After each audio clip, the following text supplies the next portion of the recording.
Hi hello வணக்கம். இது உங்கள் சிவி ஜோன். எல்லாருமே எப்படி இருக்கீங்க? இப்போ பார்த்தீங்கன்னா லைவில் வந்து ஒரு சம்பவம் போகுது. ரியா உள்ளே வந்ததுலேருந்து பார்த்தீங்கன்னா மாஸ் பண்ணிகிட்டு இருக்காங்க. அதாவது சொல்லாமல் சொல்கிறாங்க. முத்துக்குமரனுக்கு நிறைய விஷயங்களை புரிய வைக்கிறாங்க. ஏன்னா முத்துக்குமரன் வந்துட்டு ஒரு சில நேரங்களில் கண்டிப்பாக வந்து தடம் மாறுறது கண்டிப்பாக இருக்குது. அதுவும் டிடிஎஃப்ல வந்துட்டு கொஞ்சம் உணர்ச்சிப்பட்டாப்பில் அதை வந்து உணர்ந்தார். அதை வந்து விஜய் சேதுபதியுமே அங்கே வந்து சுட்டி காட்டினார். ஸோ இங்கே வந்து ரியா வந்து என்ன சொல்கிறாங்கன்னா, நீங்கள் போடுற உழைப்புன்னு ஒன்று இருக்குல்ல சார், அது கண்டிப்பாக வேறு லெவலில் இருக்குது. வெளியில் வந்து மக்கள் வந்து கொண்டாடுறாங்க. அந்த உழைப்புக்கு ஏற்ற ஊதியம் கண்டிப்பாக கிடைக்கும். என்ன நீங்கள் பர்சனலாக கேட்டிங்கன்னா கண்டிப்பாக நீங்கள் தான் டைட்டில் விடணுன்ற ஒரு விஷயத்த சொல்கிறாங்க. அதாவது வெளியில் நடக்கிற விஷயங்களை சொல்லாமல் சொல்கிறாங்க. பர்சனலான்ற மாதிரி சொல்லி உடச்சி விட்டாங்க. அதே மாதிரி என்ன சொல்கிறாங்கன்னா, நீங்கள் வந்து உங்களை வந்து ஒரு போட்டியாக இன்னொருத்தங்கிட்ட நினச்சிட்ருக்கீங்களே, அவங்களுக்கு எப்படி ஓட்டு வருது, அவங்க எப்படி பண்ணுறாங்க தெரியலேன்னு சொல்லிட்டு நிறைய நேரங்களில் புலம்பிகிட்டே இருக்கீங்க. அது தேவையே இல்லை. ஏன்னா நீங்கள் ஒரு இடத்துல இருக்கீங்க, அவங்க வேறு இடத்துல இருக்காங்க. அதை போட்டு தயவு செஞ்சு குழப்பிக்காதீங்க. அதே மாதிரி நீங்கள் இந்த வீட்டில் எப்படி இருக்கீங்க, எப்படி கேம் ஸ்ட்ராட்டஜி பண்ணுறீங்க, எப்படிலாம் வாழ்கிறீங்க, அதுவும் டெய்லி இந்த யோகா பிராணாயம்லாம் பண்ணுறீங்க பார்த்தீங்களா, அதை நான் 92 நாளும் பார்க்குறேன். அது லீவு நாளாக இருந்தாலும் சரி, திங்கக்கிழமையாக இருந்தாலும் சரி, சண்டே வந்தாலும் சரி, மண்டே என்ன நாளாக இருந்தாலும் நீங்கள் அதை செய்யாமல் இருந்ததே கிடையாது. அதுதான் நீங்கள் வந்து உங்களுடைய ஃபேன்ஸ் கொடுக்குற விஷயங்கள். அதேமாதிரி டிக்கெட்டு ஃபிளால் எவ்வளோ இம்பார்ட்டன்ட் எல்லாருக்குமே தெரியும். ஆனால் அதை தாண்டி ஒன்று இருக்குது. டிக்கெட்டு ஃபிளால் வாங்கிட்டோன்னா 2 வாரம் நம்ம மக்களை சந்திக்கவே முடியாது.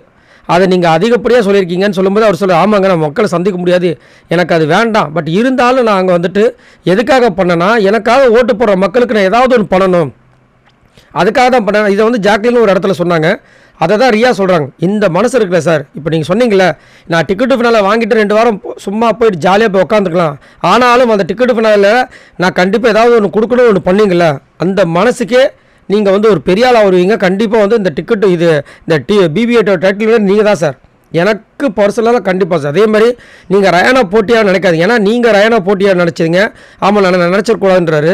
நீங்கள் மட்டும் இல்லை, அவரும் உங்களை தான் அப்படி நினச்சார். ஆனால் நீங்கள் இண்டிவிஜுவலாக போது இருக்கணும். அதை விட்டுட்டு ஒரு அலையன்ஸ் மாதிரி ஒன்று பண்ணிங்க பார்த்தீங்கன்னா அது நல்லா இல்லை. ஏன்னா இந்த எல்லா இடத்துலையும் பார்த்தீங்கன்னா ஜித்துக்கு ஜித்துன்னு வருது. நீங்கள் ஒரு இடத்துல ஜித்தாக இருக்கீங்கன்னா உங்களோட இன்னொருத்தன் வந்து ஒருத்தன் ஜித்தாக இருப்பான். அதை நீங்கள் வந்து கொஞ்சம் அக்செப்ட் பண்ணிட்டு பண்ணியிருக்கலாம் அப்படின்னும் போது அவரும் அதை அக்செப்ட் பண்ணுறாரு. உண்மைதான். அது நான் கொஞ்சம் உணர்ச்சிப்பட்டேன். அவனை நான் ஜெயிக்கணும்னு நினச்சேனே தவிர, அதனால் அலையன்ஸ் போட்டேன்னு தவிர, அந்த அலையன்ஸால் என்னென்ன பிரச்சனைகள் வரும்ன்றதை நான் சுத்தமாக யோசிக்கவே இல்லை. கொஞ்சம் நிதானமாக யோசிச்சிருக்கணும். அதுதான் நம்ம சேதுன்னு சொன்னார்னு சொல்லிட்டு சொன்னாங்க. ஸோ ரியா வந்ததுலேருந்தே பார்த்தீங்கன்னா ஒரே பாசிட்டிவ் வைப்பாக தான் இருக்குது. ஆனால் வந்ததுலேருந்தே பார்த்தீங்கன்னா ஒரு சில பேருக்கு செம்ம கோவம். ஏன்னா ரியா வந்தவுடனே ஒரு 3 பேருக்கு வந்து ஒரு கார்டை கொடுத்தாங்க. அதனால தான் பவித்ராக்கு வந்துட்டு முத்துக்குமர் மேலே செம்ம கோவம். அங்கே வந்து சௌந்தர்யா கிட்ட பேசிகிட்டு இருக்காங்க. எனக்கெல்லாம் முன்னாடியே தெரிஞ்சிருந்து வச்சுக்கோங்க, முத்துக்குமரோட கேமை நான் முடிச்சு விட்ருப்பேன்ற மாதிரி பேசுகிறாங்க. எங்களுக்கு தெரியாத அவங்க கேமை பற்றி நீங்களும் சௌந்தர்யாவை அப்படியே அறுவடை செஞ்சிட்டாலும் ரைட்.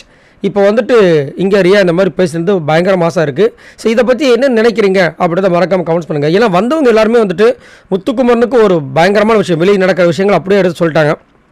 அது நிறைய பேருக்கு ஜெலஸாக இருக்குது. ஒரு சில பேர் வெளியே காமிக்கல, ஒரு சில பேர் காமிச்சிட்ருக்காங்க.